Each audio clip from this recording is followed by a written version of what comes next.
All right, today we're going to do some counting and comparing. So I have some bags of objects here. And in some of my bags, I have just different things. But some of these bags have more items, and some of them have fewer items. Right? So let's see. I'm going to see if I can get them all on the screen at once.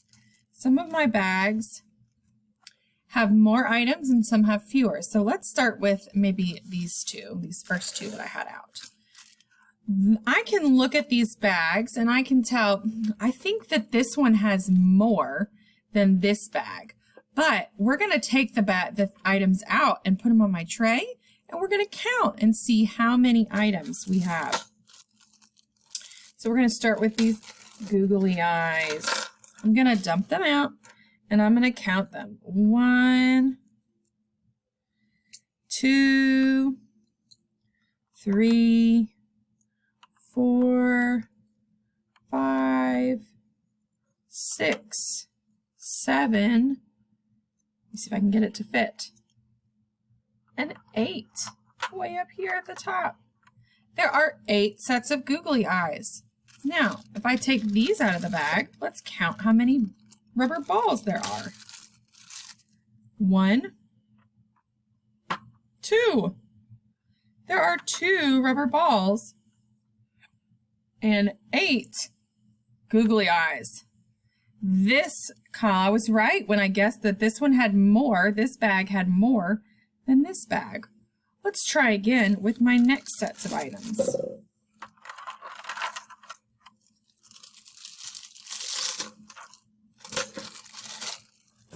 All right, now I have some candy corn erasers and I have some spider rings.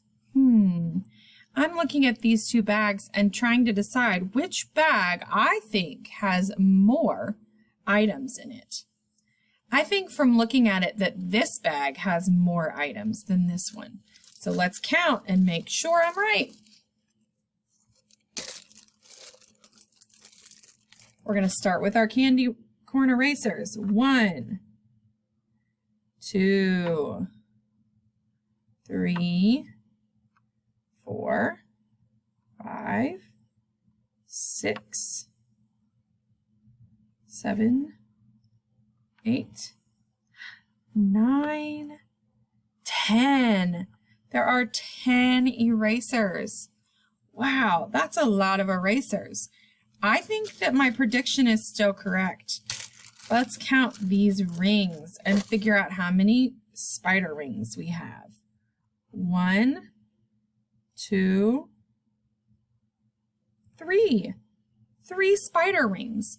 So there are 3 spider rings and 10 candy corn.